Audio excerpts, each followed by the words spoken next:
কথাগুলো দিল দিয়া শুনেন কি বলতে চাই মুসলমানেরা।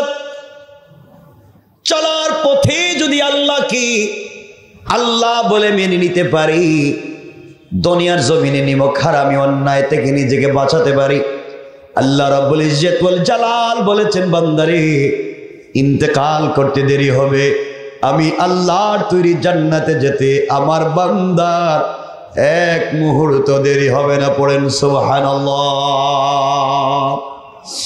আল্লাহ রাব্বুল ইজ্জত ওয়াল জালাল বলছেন আমার বান্দা যখন সিজদায় পড়ে চোখের পানি ছেড়ে ডাক দিয়া বলে আল্লাহ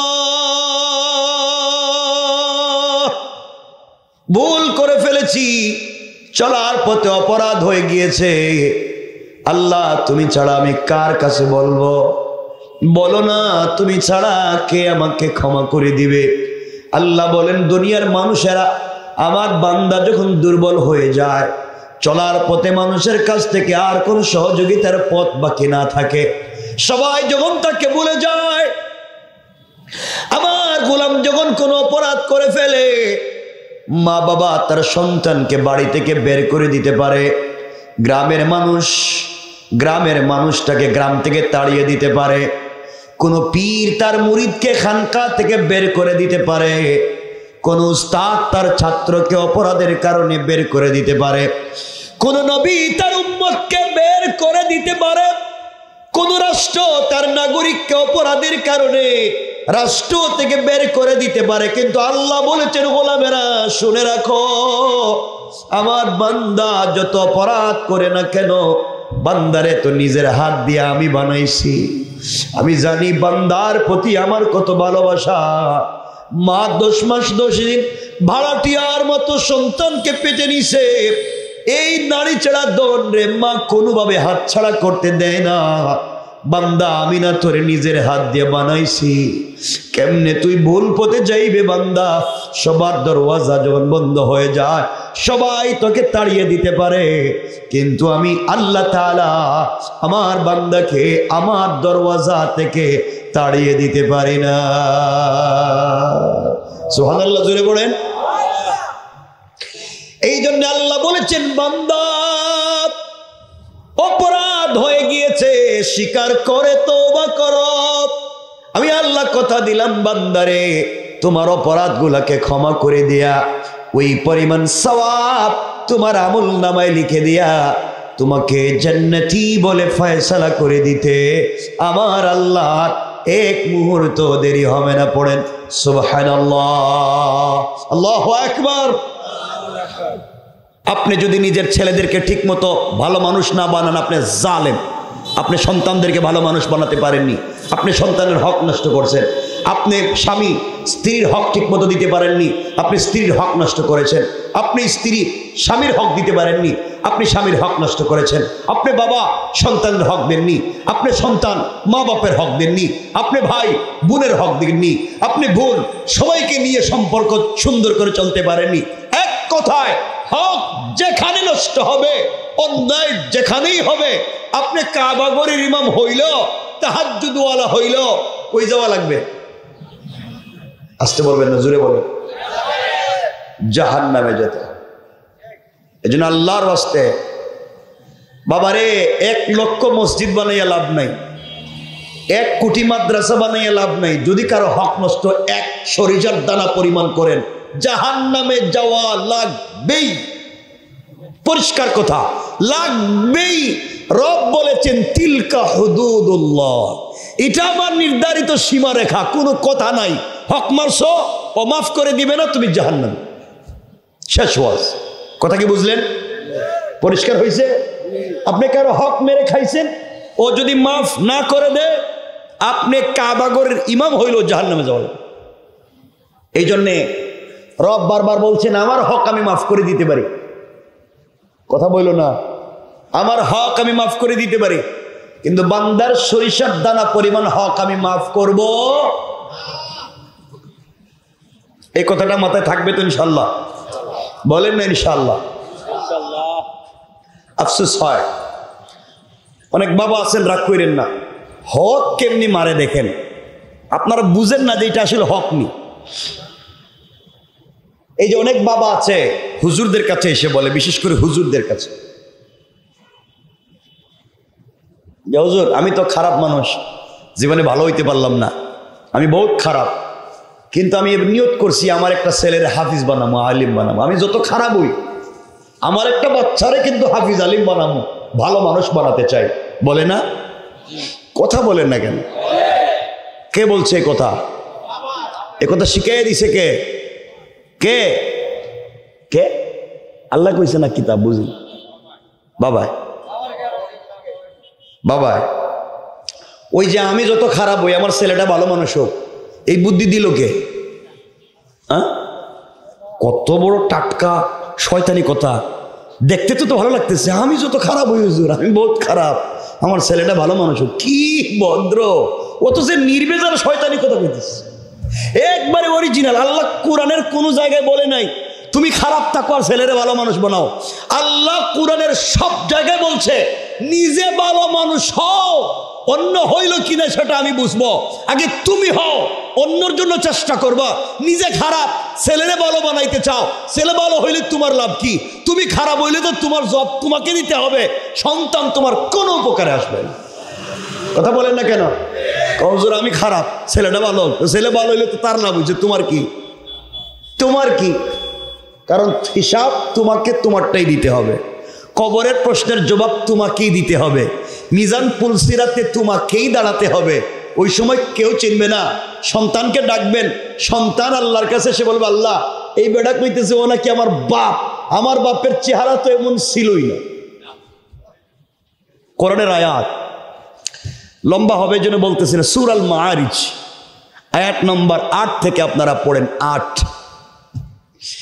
আল্লাহ বলছেন ইয়াউমা তাকুনুস সামাউ কাল মুহল, ও গোলাম যেদিন আসমান বিগলিত তামার মতো ফুটা ফুটা হইয়া পড়বে, আসমান তামার মতো আগুন দিয়ে তামা জ্বালাইলে যেমন ফুটা ফুটা হয়, রব বলছেন আসমান একদিন তামার মতো ফুটা ফুটা হইয়া পড়বে।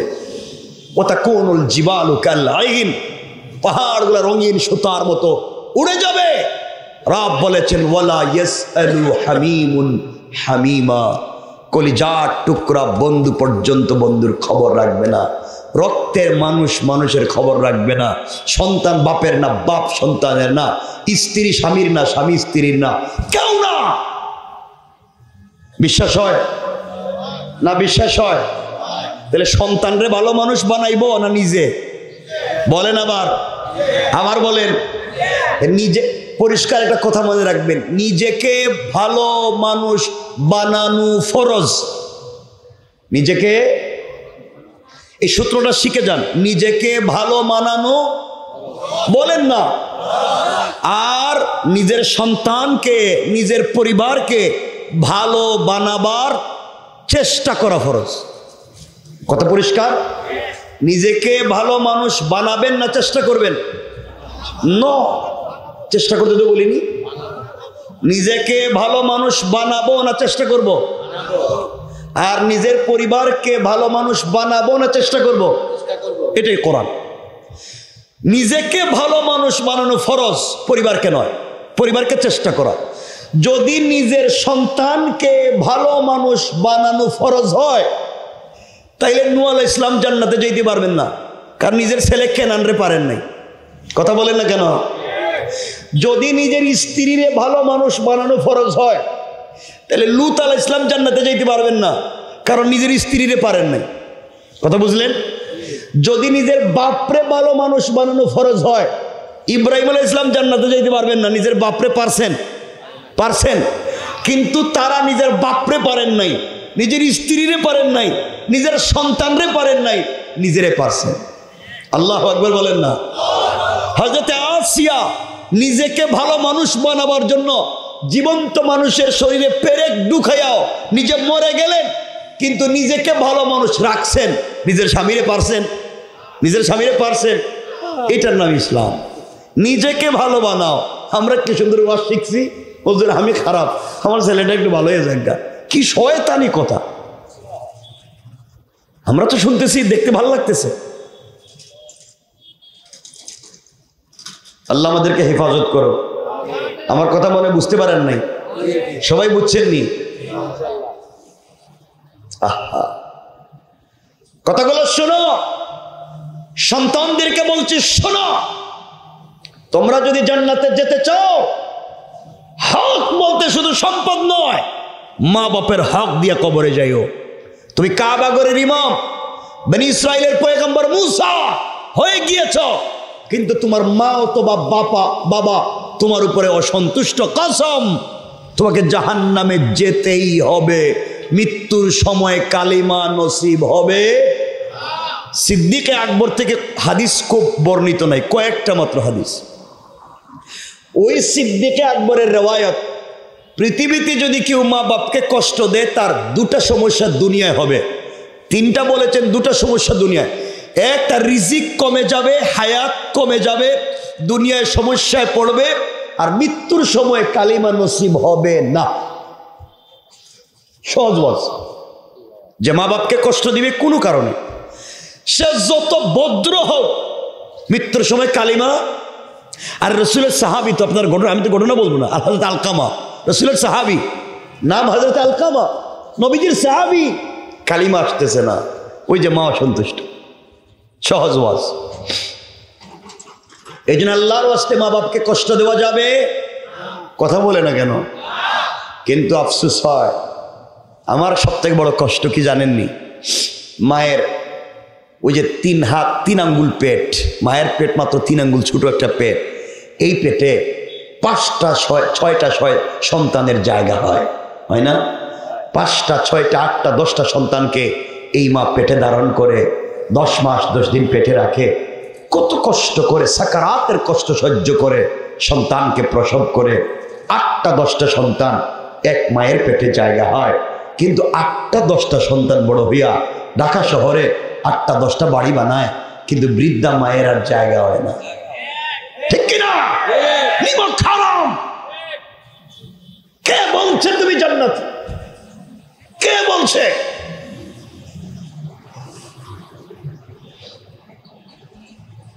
এক বাবা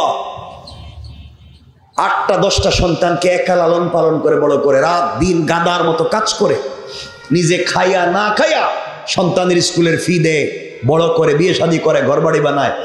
8টা 10টা সন্তানকে এক বাবা পকেট খরচ দিয়া, পড়ার খরচ দিয়া বড় করে, কিন্তু 8টা 10টা সন্তান বড় হইয়া এক বৃদ্ধ বাবার হাত খরচের পয়সা দিতে পারে না। কথা বলেন না কেন? দেখবেন ঢাকা শহরে যত মানুষ বেশি রিক্সা চালায়, ভ্যান চালায়, অধিকাংশ বুড়া মানুষ। এদের ছেলে মেয়ে নাই, কান্দে, আফসোস হয়। ওয়াজ তো অনেক লম্বা হয়ে যাবে, কষ্ট হইতেছেন আপনাদের? আফসোস হয়। শোনো মুসলমানেরা, আপনারা খবর নিবেন, পুরো বাংলাদেশে ঢাকা শহরে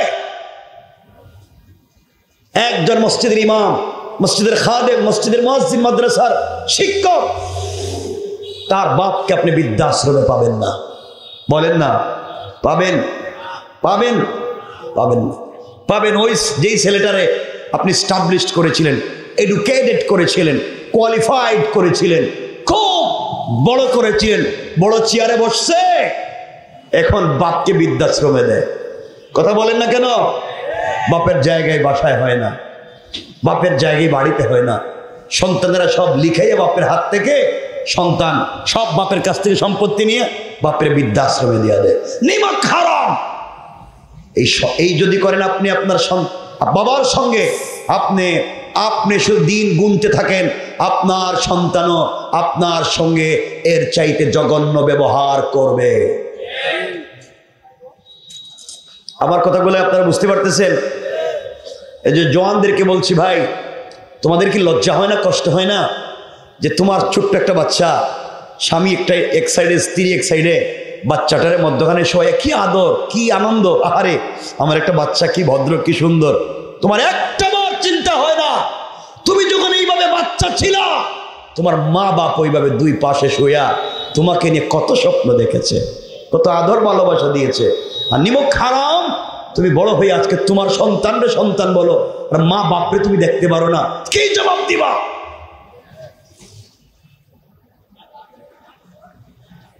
হ্যাঁ, কত কথা মনে হইতেছে, সব তো বলা যাবে না।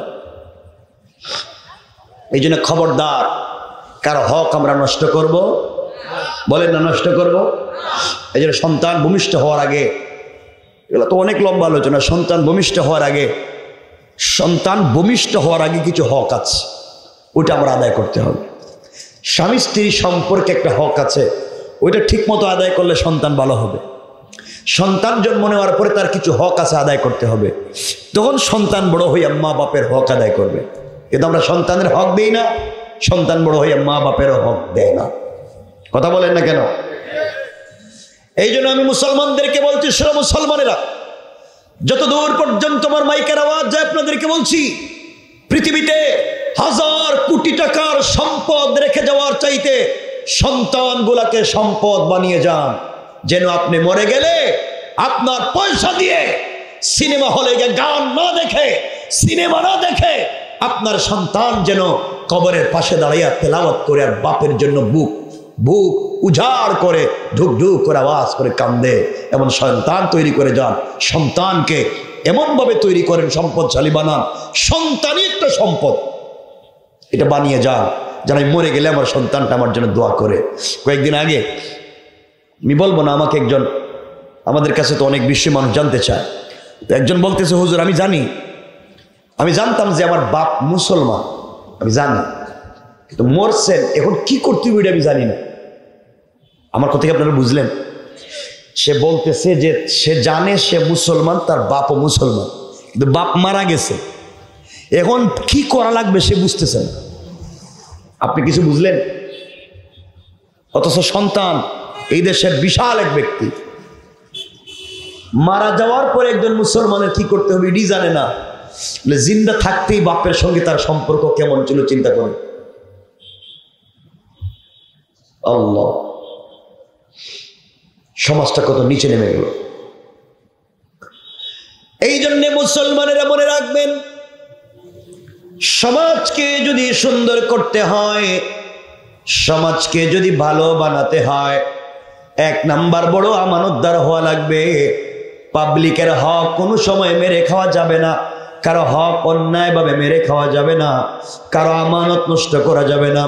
আল্লাহ রাব্বুল ইজ্জত ওয়াল জালাল কোরআনে কারীমের ভিতরে বলেছেন, ইয়া আইয়ুহাল্লাযীনা আমানু ইজতানিবু কাসীরাম মিনাজ-যন্ন। আল্লাহ রাব্বুল ইজ্জত ওয়াল জালাল বলেছেন, শোনো দুনিয়াবাসী, ও মানুষেরা শোনো, ইন্না কাসীরাম মিনাজ-যন্ন, আল্লাহ রাব্বুল ইজ্জত ওয়াল জালাল বলে দিয়েছেন, দুনিয়ার জমিনে অনেকগুলা ধারণা আছে, যেই ধারণাগুলা ঠিক না। মানুষের প্রতি অন্যায়ভাবে অনেক ধারণা আছে, যেই ধারণাগুলা গুনাহ। আল্লাহ বলেছেন, ইজতানিবু কাসীরাম মিনাজ-যন্ন, তোমরা অনেক ধারণার থেকে বেঁচে থাকো, কারণ ইন্না বা'দাজ-যন্নি ইসমুন, দুনিয়ার জমিনে অনেক ধারণা চূড়ান্ত পর্যায়ের অপরাধ। অনেক ধারণাটা কেমনে বোঝাই? আপনি দেখলেন সকালে এই রাস্তা দিয়ে একটা ছেলে আর একটা মেয়ে রিকশায় বসে হাতে হাত রেখে গল্প করে করে যাইতেছে। আপনি বলেন, দেখছো কত বড় খারাপ ছেলে, কার মেরে নিয়ে রিকশায় ঘুরতেছে, কত হারাম কাজ করলো। ওই যে আপনি ধারণা করলেন, হতে পারে এই মেয়েটা তার ওয়াইফ, হতে পারে না, হতে পারে তার বোন, হতে পারে না, হতে পারে তার মা। আপনি ধারণা করতে গেলেন কেন? আপনার তো ধারণা করার কোনো দরকার নাই। আল্লাহ বলছেন, ধারণার থেকে বাইচে থাকো, কে কি করলো ওইটা জানার দরকার নাই, তুমি কি করছো ওইটা দেখো। ওয়ালা তাজাসসু, অন্যের সম্পত্তি মারতে গিয়ে প্রতারণা কইরো না। ওয়ালা তাজাসসু, প্রতারণা করো না। আর প্রতারণা ঘুম থেকে উঠা ঘুমাতে যাওয়া পর্যন্ত যা করি সব প্রতারণা। কথা বলেন না কেন? যা করি সব প্রতারণা। কেমনে ঠকাইতাম, কেমনে আরেকজনে মারতাম, কেমনে চা খাইয়ে বিল না দিয়ে যাইতাম, কতক্ষণ না গেল, কেমনে দোকানের বাকি মাল নিয়ে গিয়ে আর দোকানের আশেপাশেও যায় না, আছে না নাই? অনেক তাহাজ্জুদওয়ালা আছে, তাহাজ্জুদের সালাত পড়ে আর বাজারে ব্যবসা করতে ওজনে কম দেয়। কথা বলেন না কেন? 1 নম্বর উপরে দেখাইতেছে সবজি, তাজা তাজা সবজি উপরে দেখা যায়, আর ভিতরে সব পচা সবজি দিয়ে দিতেছে। ইলিশ মাছ আপনার কাছে দিয়ে বলছে এই যে স্যার একটা তাজা ইলিশ মাছ আপনারা দিলাম, এই মাত্র নদী থেকে উঠছে, হইতে পারে 5 মাস আগের ফ্রিজে ছিল। কথা বলেন না কেন? এটাই প্রতারণা, এটাই হক নষ্ট করা। আল্লাহ বলছেন ইউহিব্বু আহাদুকুম আইয়াকুলা লাহমা আখিহি মাইতান, তুমি কি মনে করো, তুমি কি পছন্দ করো যে তোমার আপন মায়ের পেটের ভাই মারা গিয়েছে আর তার গোশত টুকরা টুকরা করে তুমি খাইতে, তুমি কি পছন্দ করো? রব বলেছেন, আমি উত্তর দিলাম। রব বলতেছেন ফাকারি তুমু, অবশ্যই না। নিজের আপন মায়ের পেটের ভাই মারা গেছে, তারা জবাই করে টুকরা টুকরা করে তুমি, পৃথিবীর কেউ কি খাইবে? কথা বলেন না। আল্লাহ বলছেন নিজের মায়ের পেটের ভাই মরে যাওয়ার পরে তার গোশত টুকরা টুকরা করে বক্ষণ করার চাইতে বড় অপরাধ গীবত করা, শিকায়ত করা, পরনিন্দা করা, চুগলখুরি করা, আমানত নষ্ট করা, অন্যের হক মাইরা খাওয়া, নিজের ভাইয়ের গোশত খাওয়ার চাইতে বড় অপরাধ। আমার কথা কি বুঝতেছেন আপনারা? কেন এগুলা করেন?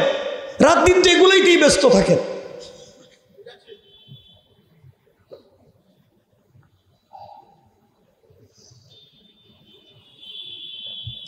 আমরা মসজিদে আল্লাহর হক মানি, মসজিদে বাইরে মানি না। আল্লাহ আমাদেরকে হেফাজত করুন। এই জন্য বলেন বাবা আমাকে একটু কথা বলেন, আমরা কি হক আদায় করবো ইনশাআল্লাহ? সবাই বলেন না ইনশাআল্লাহ?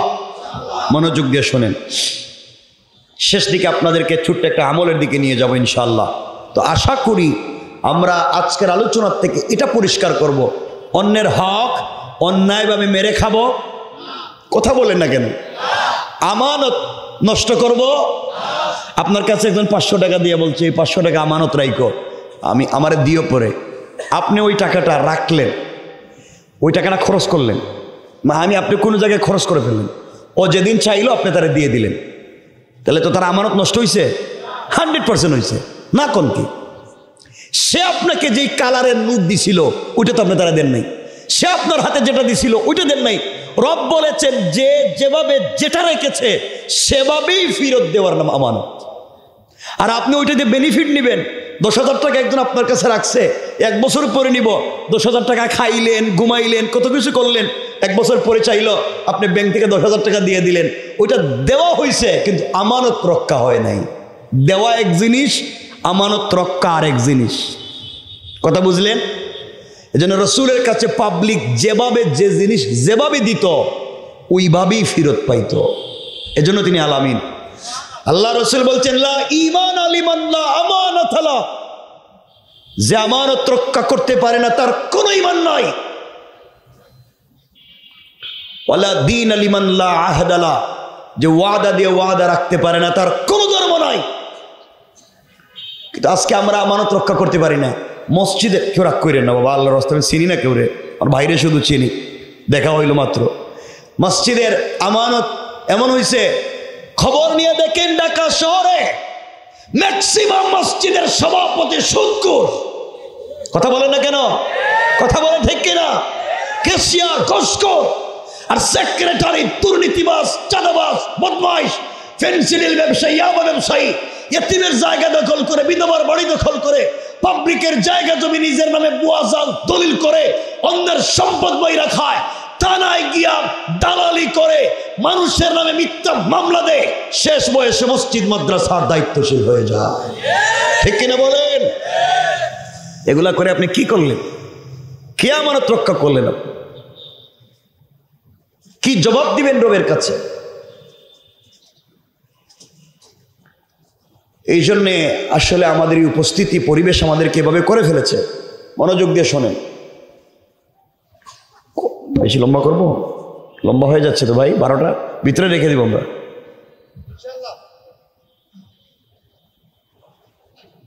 আপনাদের কষ্ট হচ্ছে কিনা আমি বুঝতেছি না। কারো কষ্ট হইতেছে? একটু এবার হাত তুলে দেখান তো দেখি কার কার কষ্ট হইতেছে। হইতেছে নি ভাই? জন মানুষের কষ্ট হয়নি, বুঝেন নেই। তো যাই হোক, এই যে আমানত, মনে রাখবেন অন্যের হক এটার চাইতে বিষাক্ত জিনিস আর নাই পৃথিবীতে। বিষাক্ত, আপনি সাপ একবার বিষাক্ত সাপ দইরে খায়া ফেলাম, ওটার যে অপরাধ হাজার হাজার হাজার হাজার কোটি গুণ অপরাধ। আরেকজনের একটা পয়সা সরিষার দানা পরিমাণ অন্যায়ভাবে গ্রাস করে খাওয়া। কিন্তু চিন্তা করেন, আমরা তো শুধু মাইরেই খাইতেছি পাবলিকরে আমরা মাইরা খাইতেই আস, ঠিক কিনা বলেন? আর কিছু লোক আছে পাবলিকরে মাইরা বিদেশে পয়সা পাঠায়। কথা বলেন না কেন? এরা আরো বড় সুর, এরা বানাইছেন আপনারা লিডার, নেতা, সবগুলো সুর, সবগুলো চোর। এক চান্দাবাজেরা যায় বাজারে, আগের মতোই চান্দাবাজি হয়, আরেক গুরু এসে চান্দাবাজি করে। কথা বলেন না কেন? লাভ হয়েছে কি?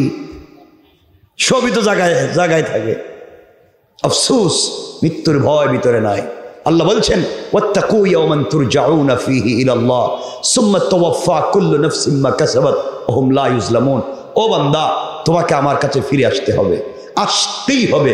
তুমি যেখানে মন চায় যাও, যা মন চায় করো, ফিরে আসতেই হবে এবং হিসাব আমার সামনে দিতেই হবে। এই দুইটা কথা মনে রাখো। রব বলছেন ওয়াত্তাকু ইয়াওমান তুরজাউনা ফীহি ইলাল্লাহ সুম্মা তুওয়াফা কুল্লু নাফসিন মা কাসাবাত। যা মন চায় করো, কিন্তু আসতেই হবে আমার কাছে, হিসাব দিতেই হবে। এখন বলেন আমরা যাওয়া লাগবে না আল্লাহর কাছে? না আপনারা মনে আরো কোনো জায়গায় যাইতে চাইতেছেন নাকি? না, পারবেনি কোথাও চাইতে? যাওয়া লাগবে কার কাছে?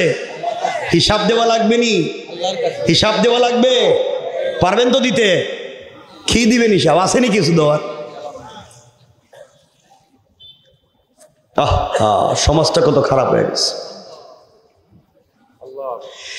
এই জন্য কথাগুলো দিল দিয়া শুনেন। কি বলতে চাই মুসলমানেরা, চলার পথে যদি আল্লাহকে আল্লাহ বলে মেনে নিতে পারি, দুনিয়ার জমিনে নিমক হারামি অন্যায় থেকে নিজেকে বাঁচাতে পারি, আল্লাহ রাব্বুল ইজ্জত ওয়াল জালাল বলেছেন বান্দারে ইন্তেকাল করতে দেরি হবে, আমি আল্লাহর তৈরি জান্নাতে যেতে আমার বান্দার এক মুহূর্ত দেরি হবে না। পড়েন সুবহানাল্লাহ।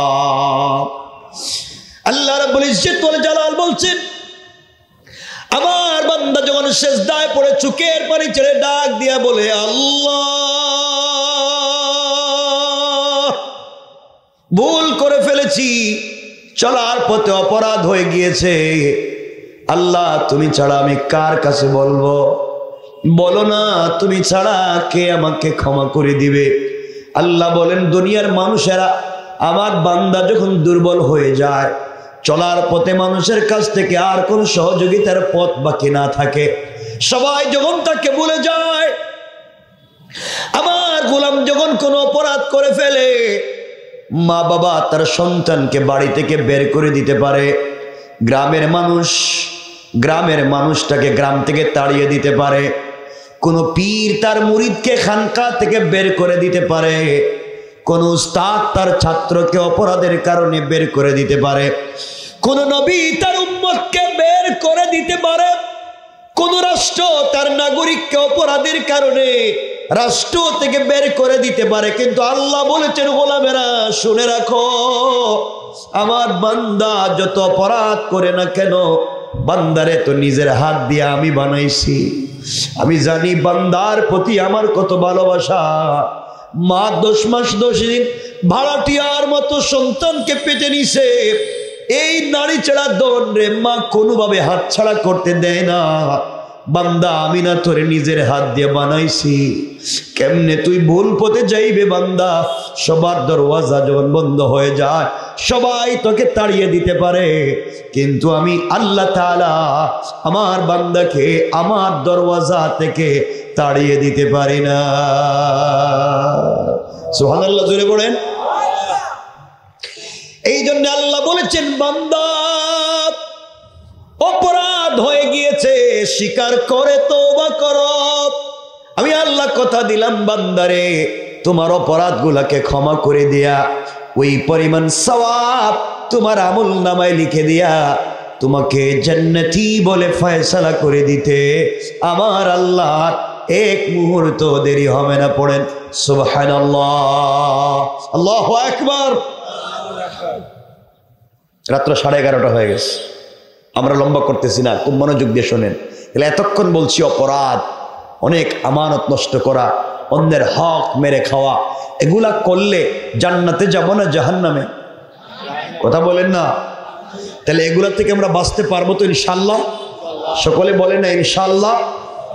একটা ছোট্ট আমল যদি পৃথিবীতে করতে পারেন, পৃথিবীতে 5টা পুরস্কার। কয়টা পুরস্কার? মরার পরে রসুলের নিজ হাতে হাউজে কৌসারের পানি পান করে বিনা হিসাবে জান্নাত। এত আসতে বললেন? এত মানুষ দূরে পড়েন না সুবহানাল্লাহ। দুনিয়ায় কয়টা? মরার পরে দুনিয়ায় কয়টা? মরার পরে বিনা হিসাবে। আপনারা জান্নাতে যাইতে চান? সবাই বলেন চান। সবাই চাই না? কয়টা আমল করতে হবে? আমল কয়টা? একটা। আমল কয়টা? পুরস্কার দুনিয়ায় 5টা, আখেরাতে বিনা হিসাবে জান্নাত। আমল খুব লম্বা না, সারা রাত তাহাজ্জুদ পড়া না, সারাদিন নফল রোজা রাখা না। আমল ছোট্ট, একটা শব্দ আস্তাগফিরুল্লাহ, আস্তাগফিরুল্লাহ, একটু, পুরো আস্তাগফিরুল্লাহ না, শুধু আস্তাগফিরুল্লাহ। এই আস্তাগফিরুল্লাহ এটা পারবে না পৃথিবীতে এমন কোনো মানুষ আছে? এই শব্দটারে যদি মনে করেন হাসবি আল্লাহ, আল্লাহ আমার জন্য যথেষ্ট, আমি আস্তাগফিরুল্লাহ বলবো, রব আমার কথা শুনবেন, এই বিশ্বাস যদি হয়, রব বলছেন পৃথিবীতে 5টা পুরস্কার দিবেন। জোরে পড়েন। আমি আপনাদেরকে শিখাইয়ে দিচ্ছি। আমার বন্ধুগণ কথাগুলো দিল দিয়ে শুনেন কি বলতে চাই। এই দুনিয়ার জমিনে আল্লাহর একজন বড় বুজুর্গ আলেম ছিলেন, যার নাম ছিল ইমামে আহমদ ইবনে হাম্বল রাহমাতুল্লাহি আলাইহি। ইমামে আহমদ ইবনে হাম্বল দুনিয়ার কোনো সাধারণ মানুষ না। ইমামে আহমদ ইবনে হাম্বল তার জামানার সবথেকে বড় আলিম। ইমামে আহমদ ইবনে হাম্বল এত বড় বুজুর্গ আলেমের নাম, তার জামানায় কোরআন মখলুক নাকি মখলুক না, এই কথার উপরে বাদশাহ তাকে নির্যাতন করেছে। শরীর থেকে গোশত থেকে চামড়া আলাদা করে দিয়েছে, হাড্ডি থেকে গোশত আলাদা করে দিয়েছে। জেল গেইটে নিজের বৃদ্ধা মাকে দাঁড় করাইয়া ইমামে আহমদ ইবনে হাম্বলকে নির্যাতন করছে। কিন্তু ইমামে আহমদ ইবনে হাম্বল 1 মিনিটের জন্যে আল্লাহর বিরুদ্ধে কোনো কথা বলে না। ইমামে আহমদ ইবনে হাম্বল এত বড় বুজুর্গ আলেমের নাম। এই পৃথিবীতে সবথেকে বড় হাদিসের কিতাব যেগুলা, এর মধ্যে অন্যতম যার নাম মুসনদে ইমামে আহমদ ইবনে হাম্বল। এই কিতাবের ভিতরে 40,000-এর বেশি হাদিস আছে। এই কিতাবটাও সংকলন করেছেন ইমামে আহমদ ইবনে হাম্বল। পড়েন সুবহানাল্লাহ। ইমামে আহমদ ইবনে হাম্বল এত বড় বুজুর্গ আলেমের নাম, যিনি দুনিয়ার জমিনে আল্লাহ রাসূলকে 99 বারের বেশি স্বপ্নে দেখছেন। আরো জোরে পড়েন। এত বড় একজন বুজুর্গ আলেমের জিন্দেগি থেকে আপনাদেরকে ছোট্ট একটা আমল বলে দেই। ওই বুজুর্গ যদি তার লাইফটাকে এই আমল দিয়ে এত দূর নিতে পেরেছেন, আমরা কেন পারবো না? মুসলমান আমরা তো জিন্দা, জিন্দা মানুষের অনেক ক্ষমতা। ও যুবকেরা মনোযোগ দিয়ে শোনো কি বলতে চাই। ইমামে আহমদ ইবনে হাম্বল রাহমাতুল্লাহি আলাইহি একদিন হাদিস সংগ্রহ করার জন্যে, দ্বীনের দাওয়াত দেওয়ার জন্যে নিজের ঘর থেকে বের হয়েছেন। অনেক দূর পর্যন্ত সফর করেছেন, অনেক দূর চলে গিয়েছেন। যেতে যেতে নিজের এলাকা ছেড়ে অন্য দূর আরেক এলাকায় চলে গিয়েছেন। কনকনে শীতের রাত, ঠান্ডা দিনের বেলা এত বেশি পড়েছে, বৃদ্ধ মানুষ লাঠিতে বোর দিয়ে হাঁটেন, ঠান্ডার কোনো কাপড় নাই। এত দূর পর্যন্ত সফর করে গিয়েছেন, সন্ধ্যার সময় হয়ে গিয়েছে। ইমামে আহমদ ইবনে হাম্বল চিন্তা করলেন, এই মুহূর্তে যদি আমি সফর করে আবার নিজের গ্রামে আসতে চাই, সারা রাত চলে যাবে, কনকনে শীতের কারণে কুয়াশায় তো রাস্তাও দেখব না, আমি ঠিক মতো আসতেও পারবো না, কেমনে আমি রাত কাটাবো, কোথায় যাব? সারা রাত রাস্তায় চলে যাবে, ঠান্ডার কারণে রাস্তাও চোখে দেখব না। এই চিন্তা করে সিদ্ধান্ত নিয়েছেন, আমি যে এলাকায় পৌঁছলাম ওই এলাকায় যেই মসজিদ পাবো ওই মসজিদে মাগরিবের সালাত পড়ব, মাগরিব থেকে ঈশা পর্যন্ত মসজিদে ইবাদত করব, ঈশার পরে মসজিদের কর্নারে আল্লাহর নামের জিকির করে করে রাত কাটাইয়া দেব। ফজরের আজান হয়ে গেলে ওই মসজিদে ফজরের সালাত পড়ব, সূর্য উদিত হয়ে গেলে ঠান্ডা কমে যাবে, ওই সময় আমি সফর করে নিজের গ্রামে চলে যাব।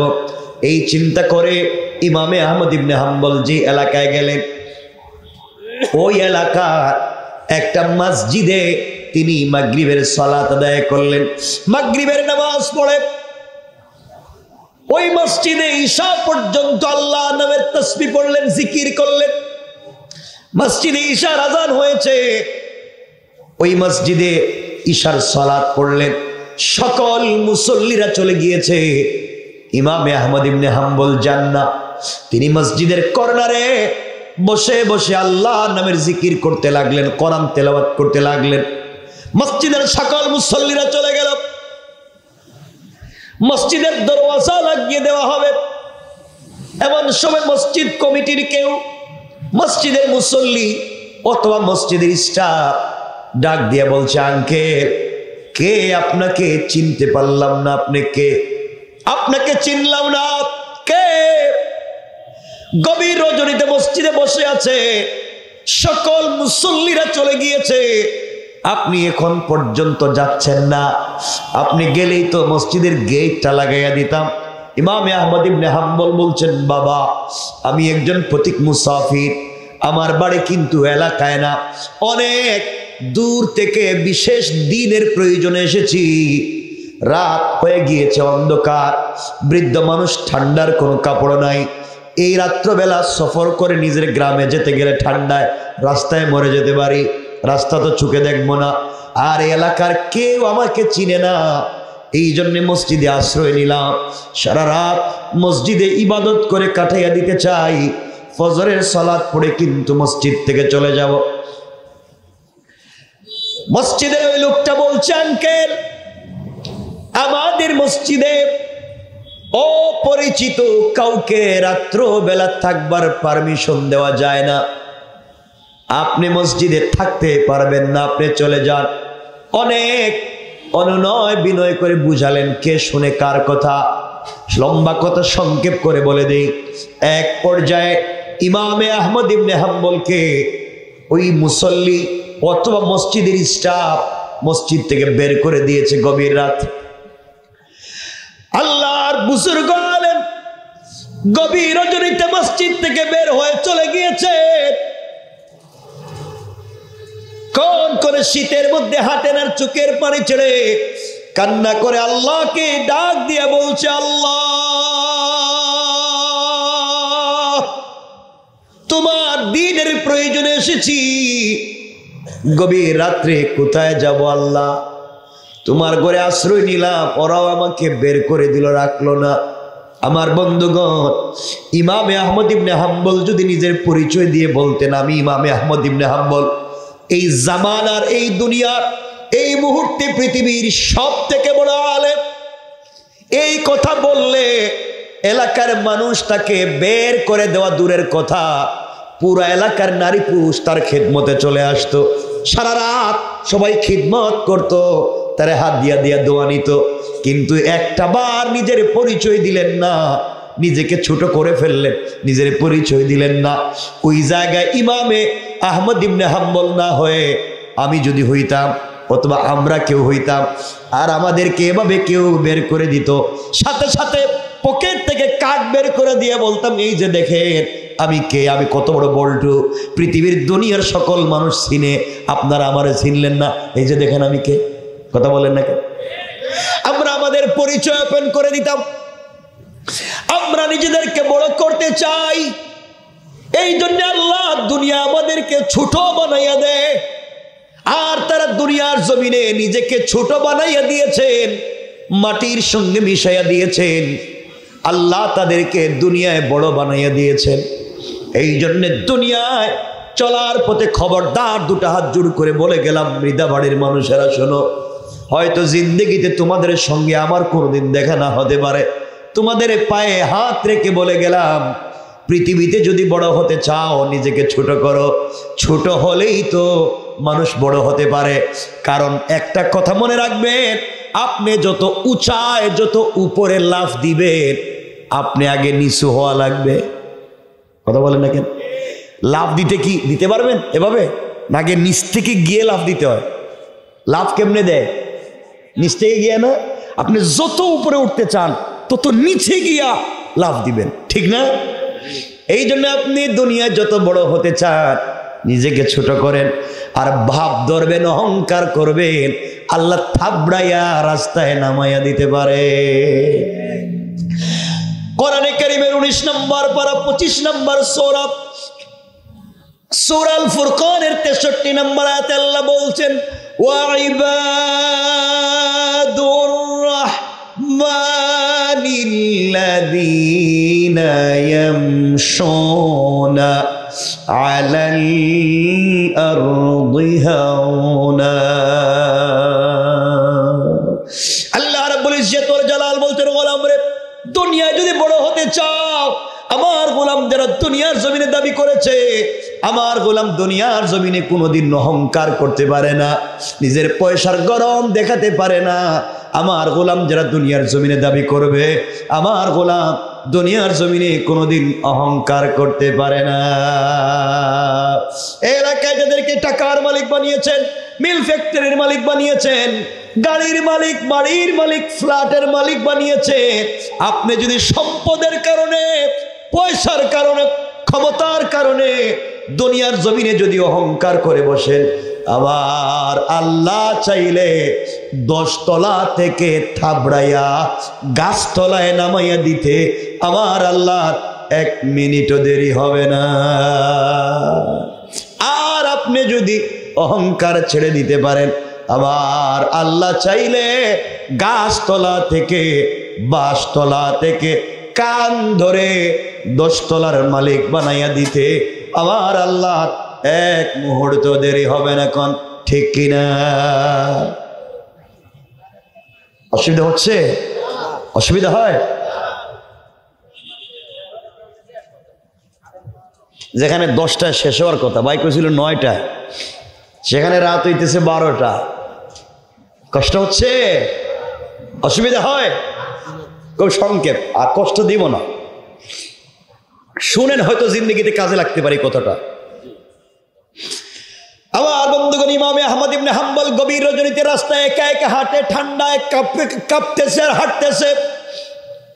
কিছু দূর যাওয়ার পরে দেখে বিশাল বড় লম্বা একটা বাজার দেখা যায়।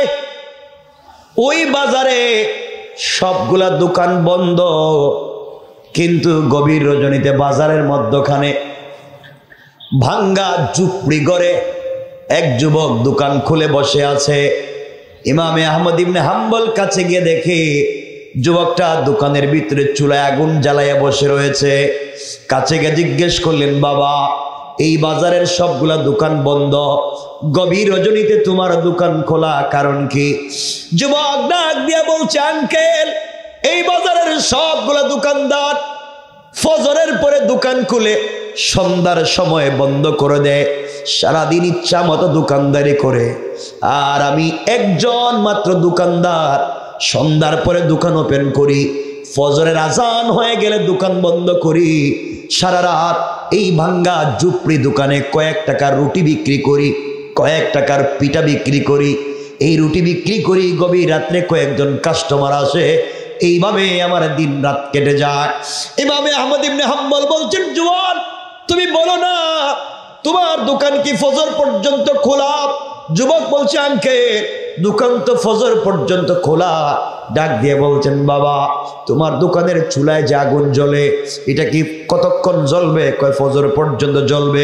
আহমদ ইবনে হাম্বল ডাক দিয়া বলছেন, যুবক রে, আমি কি তোমার দোকানের বাহিরে দাঁড়াইয়া দাঁড়াইয়া তাপ পোহাতে পারবো? আগুন পোহাতে পারবো, শরীর থেকে কিছু ঠান্ডা যাবে। যুবক ডাক দিয়া বলছে, আঙ্কেল আপনি মুরব্বী মানুষ, দোকানের বাহিরে দাঁড়িয়ে দাঁড়িয়ে সারা রাত কষ্ট করবার দরকার নাই, আপনি আমার দোকানে আসেন, আপনি দোকানের ভিতরে আসেন, ফজর পর্যন্ত আমিও থাকবো, আপনিও থাকবেন, ফজরের আজান হয়ে গেলে আমিও চলে যাব, আপনিও চলে যাবেন। ইমামে আহমদ ইবনে হাম্বল যুবকের কথা শুনে দোকানের ভিতরে ঢুকলেন। দোকানের ভিতরে প্রবেশ করে দেখেন আশ্চর্য কারবার। তিনি আশ্চর্য হয়ে গেলেন। দোকানের ভিতরে গিয়ে দেখেন এই যুবক রুটি তৈরি করবার জন্য যখন আটা দিয়ে ময়দা দিয়ে খামির বানায়, তখন যুবকের জবানে একটা শব্দ, আস্তাগফিরুল্লাহ। রুটি যখন তৈরি হয়ে যায়, যুবক আবার পড়ে আস্তাগফিরুল্লাহ। রুটি তৈরি করে চুলার মধ্যে দেয়, আবার পড়ে আস্তাগফিরুল্লাহ। চুলা থেকে উঠাইয়া নির্ধারিত জায়গায় রাখে, আবারও পড়ে আস্তাগফিরুল্লাহ। কেউ যখন তার কাছে রুটি কিনতে আসে, রুটিটা হাতে দিয়া পড়ে আস্তাগফিরুল্লাহ, টাকাটা হাতে নিয়া নির্ধারিত ব্যাগে রেখে দিয়া আবার পড়ে আস্তাগফিরুল্লাহ। ইমামে আহমদ ইবনে হাম্বল দেখলেন যুবক কোনো কথাই বলে না, শুধু আস্তাগফিরুল্লাহ আস্তাগফিরুল্লাহ আস্তাগফিরুল্লাহ এটাই পড়ে পড়ে রাত কাটাইয়া দেয়। ডাক দিয়া বলছেন, যুবক কি হয়েছে? রুটি বানাও, গভীর রজনীতে আস্তাগফিরুল্লাহ পড়ো, কারণ কি জানতে পারি? কি হয়েছে? যুবক বলছে, আঙ্কেল আমার বয়স এখন 50 বছর, 20 বছর বয়সে এখানে দোকানদারি শুরু করছি। আমার দোকানদারির বয়স 30 বছর, আমার বয়স এখন 50। আঙ্কেল এই 30 বছর বয়সে আমি আস্তাগফিরুল্লাহ পড়ি যখনই সময় পাই। এই আস্তাগফিরুল্লাহ পড়বার কারণে আল্লাহ তাআলা আমাকে পৃথিবীতে যা দিয়েছে, আমার মনে হয় এই পৃথিবীর কোনো মানুষকে আল্লাহ তা দেয় না। আল্লাহু আকবার। ইমামে আহমদ ইবনে হাম্বল জানতে চাইলেন, যুবক বলো আস্তাগফিরুল্লাহ পড়ে কি পাইছো? কি এমন পাইছো আমারে বলো। যুবক বলছে, আঙ্কেল আপনারে তো আমি চিনি না, আপনার কাছে তো গুরুত্বপূর্ণ কথা কেমনে বলি। ইমামে আহমদ ইবনে হাম্বল বলছেন, বলো না কি পাইছো। যুবক বলে, আঙ্কেল আমার ঘরে 50 জনের বেশি ফ্যামিলি মেম্বার, 50 জনের বেশি আমার পরিবারের সদস্য। গভীর রাত্রে ভাঙ্গা দোকানে কয়েক টাকা রুটি বিক্রি করি। এই কয়েক টাকা রুটি বিক্রি করা পয়সা দিয়া 50 জনের বেশি ফ্যামিলি মেম্বারকে আমি চালাই। এলাকার মসজিদ, মাদ্রাসা, ইতিমখানা, গুরুস্থানে দান করি। এত দান খয়রাত সাদাকা করবার পরেও মাস শেষে দেখা যায় আমার পকেটের টাকা শেষ হয় না। আল্লাহু আকবার। হুজুর আল্লাহ আমাকে কোটি টাকার মালিক বানাইছে, এই মাত্র কয়েক টাকা রুটি বিক্রি করি, এই টাকার মধ্যে এত বরকত দিছে, আমার মনে হয় পৃথিবীর কোন মানুষকে এমন বরকত দেয় নাই। যুবক রে তুমি আর কি পাইছ? যুবক বলছে, আঙ্কেল আপনি আরো জানতে চান? আমার বয়স 50 হয়ে গিয়েছে। এই 50 বছর বয়সে আমার কত বন্ধু বান্ধব মারা গেল। আমি আস্তাগফিরুল্লাহ পড়বার কারণে আল্লাহ তাআলা আমার হায়াতে বারাকা দান করেছে। ইমামে আহমদ ইবনে হাম্বল বলছেন, আর কি পাইছ? যুবক বলছে, 3 নাম্বার আঙ্কেল। 3 নাম্বার হলো এই 35টা বছর থেকে আস্তাগফিরুল্লাহ পড়ে যাই। এই 30 বছরে আমার বডিতে জটিল কঠিন রোগ হওয়া তো দূরের কথা, আস্তাগফিরুল্লাহ পড়বার কারণে আমার বডিতে সাধারণ কোনো রোগও আল্লাহ দেয় নাই। তবে আহমদ ইবনে হাম্বল বলছেন, যুবক কি বলো? কোটি টাকার মালিক হয়ে গেছো আস্তাগফিরুল্লাহ পড়ে, সুস্থতার নিয়ামত পাইছো আস্তাগফিরুল্লাহ পড়ে, হায়াতে বরকত পাইছো আস্তাগফিরুল্লাহ পড়ে, 3টা আর কি পাইছো? যুবক বলছে, আঙ্কেল আমি আমার আস্তাগফিরুল্লাহ পড়ে পড়ে যখন উপর দিকে হাত উঠাই, হাত উঠাইতে দেরি হয়, আল্লাহ আমার দোয়া কবুল করতে দেরি করে না। ইমামে আহমদ ইবনে হাম্বল বলছেন, যুবক রে তাহলে তুমি মুস্তাজাবুদ দাওয়া আস্তাগফিরুল্লাহ পড়ে পড়ে এমন পর্যায়ে পৌঁছে গিয়েছো আল্লাহ তাআলা তোমার দুয়ারে ফিরাইয়া দেয় না। যুবক বলছে আঙ্কেল আরেকটা পুরস্কার পাইছি। ইমামে আহমদ ইবনে হাম্বল বলছেন আর কি পাইছো? যুবক বলছে আঙ্কেল 30 বছর থেকে আস্তাগফিরুল্লাহ পড়ে যায়, 30 বছরে আমি 35 বারের বেশি আল্লাহর রসুলকে স্বপ্নে দেখেছি। ইমামে আহমদ ইবনে হাম্বল আশ্চর্য, বলে কি? 1 নাম্বার তুমি কোটি টাকার মালিক হইছ, 2 নাম্বার হায়াতে বরকত পাইছ, 3 নাম্বার সুস্থতার নিয়ামত পাইছ, 4 নাম্বার জিন্দেগির সব দোয়া কবুল করাইছ, 5 নাম্বার নবীজিকে স্বপ্নে দেখছ। এতই তো পুরস্কার দুনিয়া পাইছ।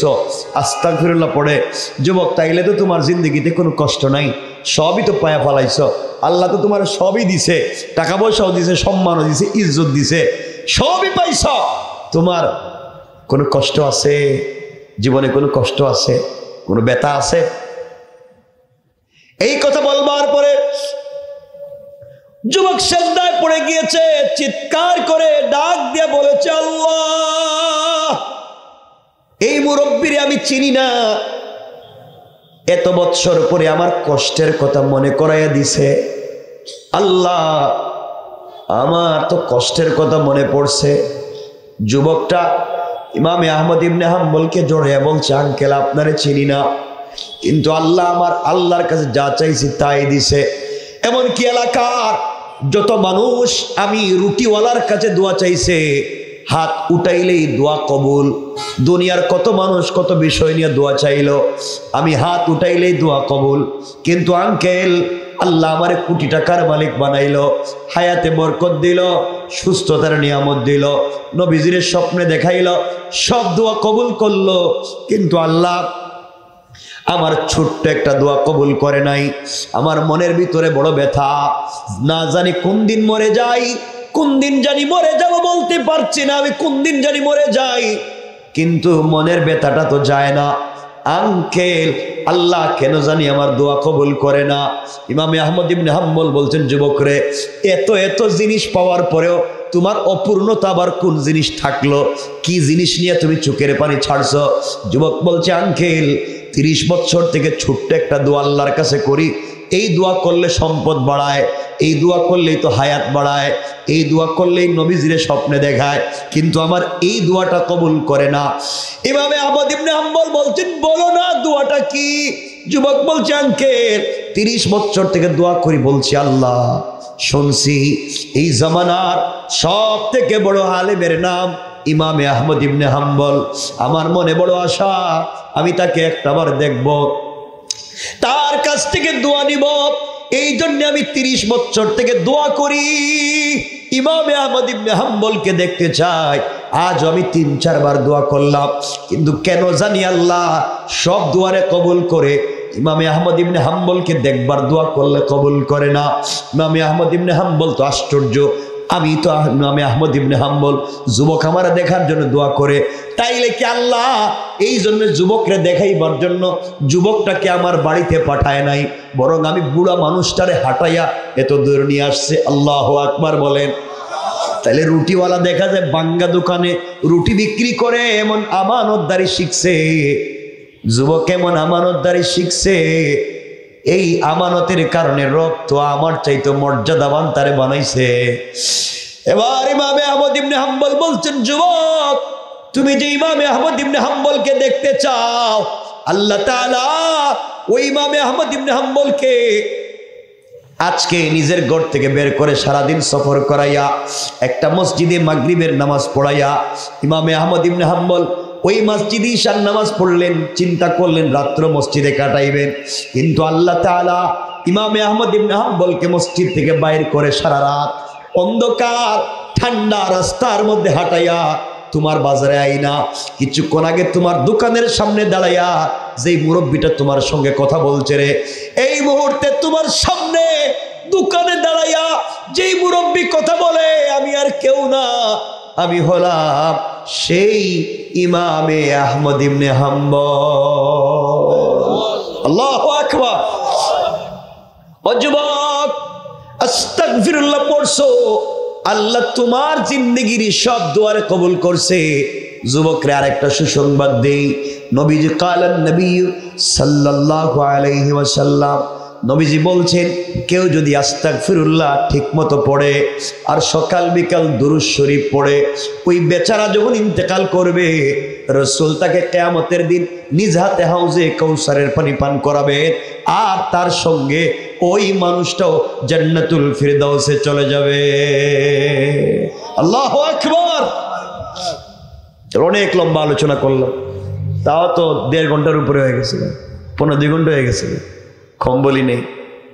আমার বন্ধুগণ, কথা হলো কি, আলোচনার শুরুতে বলছি আমানত নষ্ট করা যাবে না, হক মাইরা খাওয়া যাবে না, মারলে জাহান্নামে যেতেই হবে, কোনো বাছার পদ্ধতি নাই। আর 2 নম্বরে বললাম যদি সহজে জান্নাতে যেতে চাই, ছোট্ট একটা আমল, আস্তাগফিরুল্লাহ আস্তাগফিরুল্লাহ। পারবো তো ইনশাল্লাহ? বলেন ইনশাল্লাহ। এই আমলটা যদি করতে পারি, এর উসিলায় রব আমাদেরকে মাফ করে জান্নাত দিয়ে দিবে। সবাই পড়েন আল্লাহুম্মা আমিন।